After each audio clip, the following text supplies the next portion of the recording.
I'll flat out say it, there is something about cruising that puts people in the mood. Between the sun, the swimsuits, the relaxed atmosphere, and the alcohol, of course, it's no wonder that romance is a big deal on a ship. And truth be told, making love on a cruise can be pretty exciting and memorable. But I have a few things to know and to keep in mind before you get down while at sea. Cruise lines, they are no stranger to what goes on behind the closed cabin doors. In fact, sometimes they can actually help you set the mood. Ships will have packages that you can purchase for the room with things like champagne and strawberries if you're feeling romantic. Some lines, such as Virgin Voyages, they have room settings that can change the atmosphere. For instance, Virgin offers a Get It On setting with the room lights that turns them a dim shade of pink and plays a song to set the mood for you.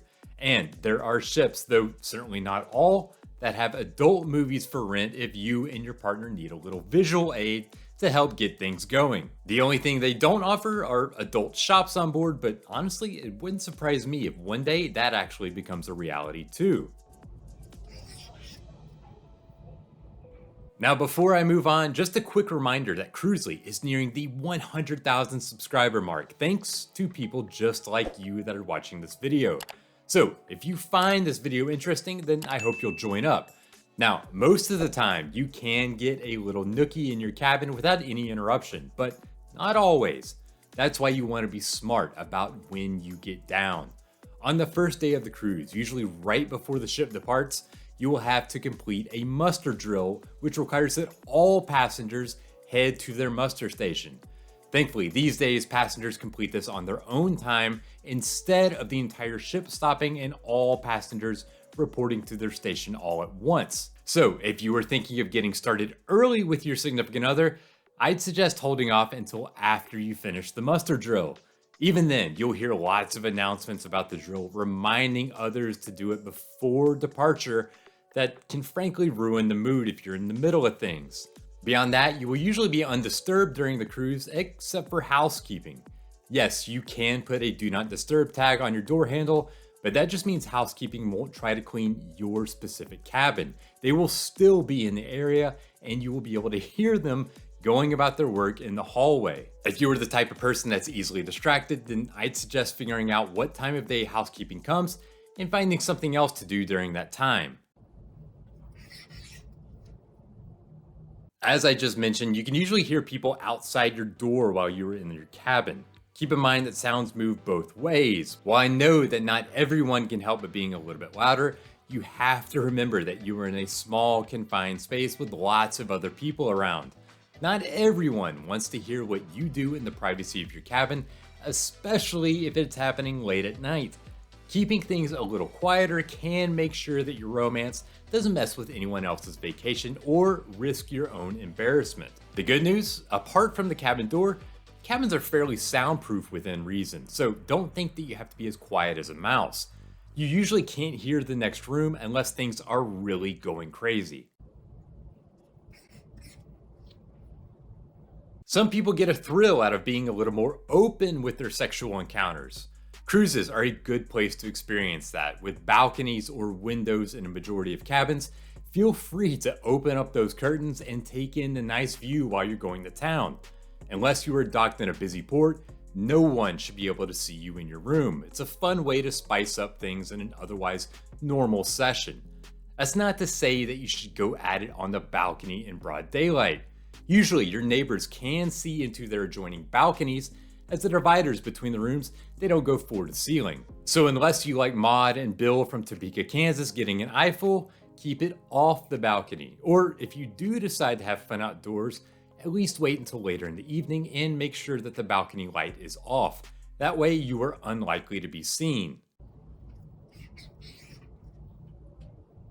In relation to making love on the balcony, you should also know to keep your activities in the cabin overall.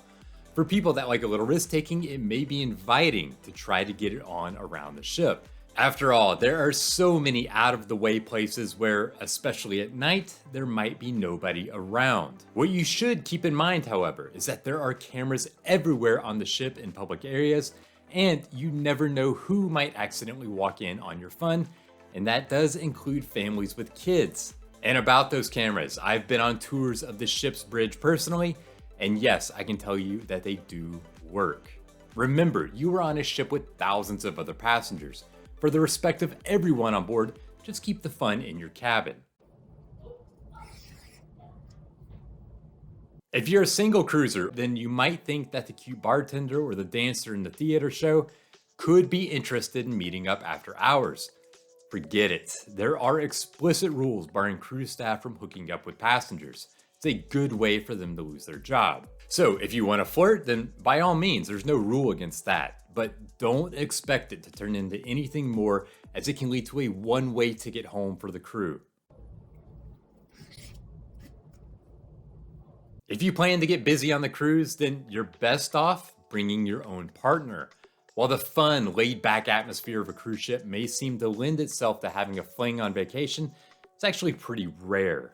According to a survey that I conducted on Cruzely.com several years ago, only about 5% of people reported ever having hooked up with someone they met while on a cruise. Keep in mind that most people taking a cruise, they're already in a relationship and they are typically traveling with their significant other, and then you can see why the numbers are so low. With fewer singles on the ship, the chances of a romantic fling, they're lessened. That said, even if 1% of the ship did hook up with someone they met on board each cruise, that would still add up to dozens of people. So maybe finding love on the ship isn't all that far-fetched. While hooking up on a cruise might not be that common given how many people travel with partners, if you are looking for romance, then the cruise line may make that easier.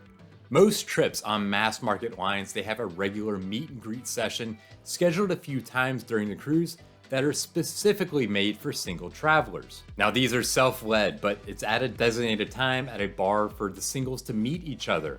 You can find the time and the meeting place in the ship's daily planner. While showing up isn't an invitation that someone wants to have sex, it does give you an opportunity to meet people traveling solo on the cruise. And frankly, who knows where things could lead from there. Did you bring something special to spice up your lovemaking at sea? Maybe it's an outfit or a toy to enjoy with your partner. Now, that's all fine and good, but you should be sure to keep those items tucked away when not in use. Your cabin is your space on the ship, except for one other person, your cabin steward. This is the person that makes up your room, sometimes twice daily.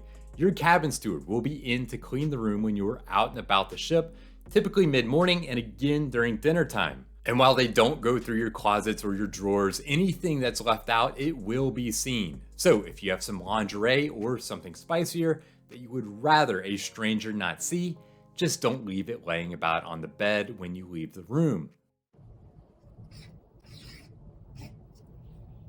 Okay, let's talk about one last thing, and that's a running joke among cruisers of the mythical upside down pineapple. Now, if you aren't aware, the upside down pineapple said to represent someone open to the swinging lifestyle. So if you see a cabin door with an upside down pineapple stuck on it, well, those people are said to be down to party. Now, is it true? I'll be the first to say that I have no concrete idea, but to me, it sounds like a classic urban legend.